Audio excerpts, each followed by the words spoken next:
Hey, what's up guys, and welcome back to the Nordschleife for a new video. And for today's video we're going to go around in a 34-year-old BMW M3 E30. And yeah, this may be a personal opinion, but I think this car looks better than most road cars out there even today. And because this is one of my favorite classic cars, I thought that maybe I should go all in with the classic settings. So I decided to ditch the ABS and also put on road tires as opposed to the semi slicks, which are usually recommended for on track action. And the reason for that is, in hindsight, I can tell you that while my skill levels are not really up there at the moment, my enthusiasm most certainly is when I'm making these videos. But enough about myself, and now coming up onto this back straight of the Nordschleife for the very first time.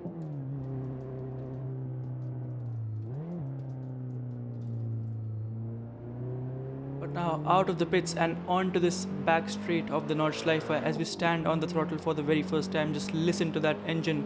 You have 235 horsepower at your disposal, and it still sounds, even after all these years, I think it is a very beautiful sound. But now coming up to this downhill and then uphill left and right sequence called the Tiergarten in real life, and braking in a straight line but almost losing the car because these tires are not ready to cooperate under braking without ABS. And we are coming up to turn 13, and it's a blind entry corner, so you don't entirely see where you're going until you actually see the exit for yourself. And then down to this downhill left-hander, again locking the brakes on entry because of undulations and bumps on entry. But now into this very beautiful 9-turn sequence called the Hatzenback, and trying to stay relatively flat throughout here, but we understeer, and thank God for that pavement extension on exit to that corner. But using engine braking again and then shifting down to third for these left right sequences. And it's very important to sort of know your exit and entry points of for these corners, because yeah, as we go out on the grass on that occasion, so very important to know where you can get on the throttle. But making our way out of this off camber left turn and then into what is probably one of the most exciting places on this entire track, and this corner is called Flugplatz, which translates to a flying place, and you will see exactly why. The car sort of lifts from the ground on exit, and it's so bumpy there that you have to be very careful not to lock your brakes when you're driving without ABS, as we managed to do exactly that and keep it in one piece. And then now coming up to this downhill and then uphill section, flat shifting into fifth gear, and then it might look like an easy flat this next corner, but you most certainly cannot do that in this car. Shifting down to fourth and hugging the inside corner, because if you put one tire on the grass towards your right, you will most certainly end up in the barrier in front of you. But managing to stay in one piece again, and then on exit, and then coming up to this very beautiful and very hair-raising section of the track.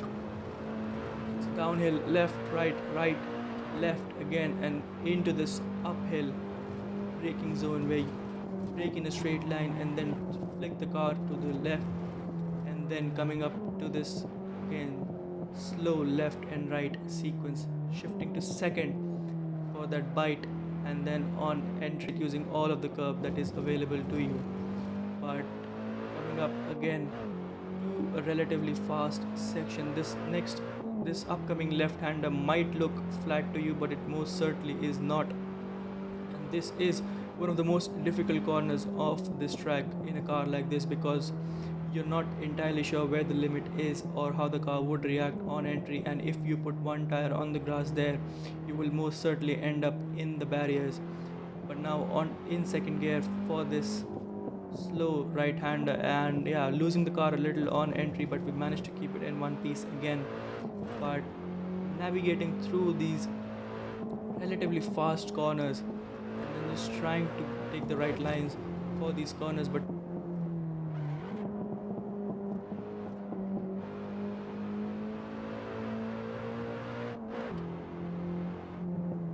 now coming up to this hideous, I have no idea how to take this corner, and yeah, it almost most certainly will catch you out if you are new to the Nordschleife. And we managed to just sort of negotiate that corner very slowly because I have no confidence going into that corner. But now coming up to this swooping left-hander, and then again losing some time, but we managed to sort of take a cautious line into and out of there. And now coming up to probably one of the most beautiful sections of this track. This section is really high speed and mostly flat out, but you have to be really sort of cautious of the lines you take as we shift down to third for entry. And this on exit sort of takes you uphill, and this is again, just imagine the sound coming off of these hills when endurance races take place. But yeah, mostly flat out for this entire section, and then just trying to take cautious lines because losing the car in this section is pretty much a recipe for disaster. But managing to keep it in one piece again, and then just trying to maximize the track on entry to this slight right and then left sequence. You have to use left foot braking a little here, and yeah, just sort of trying to keep the momentum because you cannot go down to third because that would make you lose time, and then fourth is in an awkward position because there's no bite, and you just sort of have to carry that momentum throughout this section.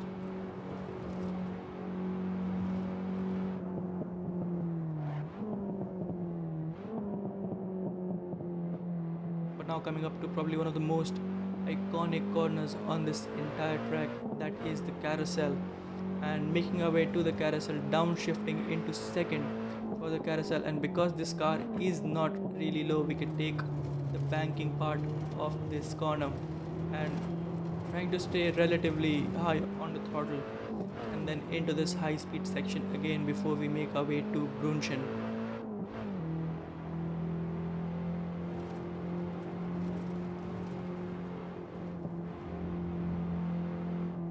Downshifting into third for this corner, and this entire next section in this car should I had to take in the third gear because again, the moment you think about upshifting, a certain corner would hit you in the face.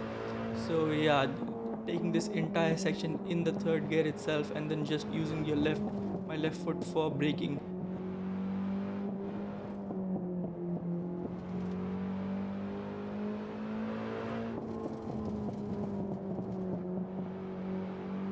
As we managed almost get ourselves killed on that occasion, a little out of balance coming up into this section, losing the rear end on entry, and then now coming up to this section called the Brunchen because of a little brook that runs by this part of the track.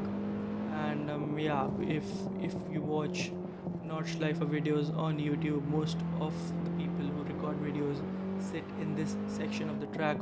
So one mistake and you will be pretty much all over the internet. But yeah, making our way out of Brunchen and coming up again to this fast left and right sequence. And then now, probably one of the worst braking zones on the entire track. The bump is so sudden that you have to really struggle for braking, and in this car without ABS, it almost is pretty much a death trap. But we managed to keep it in one piece again, and yeah, almost peeing my pants a little. But again, we managed to keep it in one piece, and then just taking cautious lines and staying flat out through this entire section as we come towards the end of this Nordschleife tourist layout. And again, just trying to stay cautious through this entire section, and onto the second carousel we would go.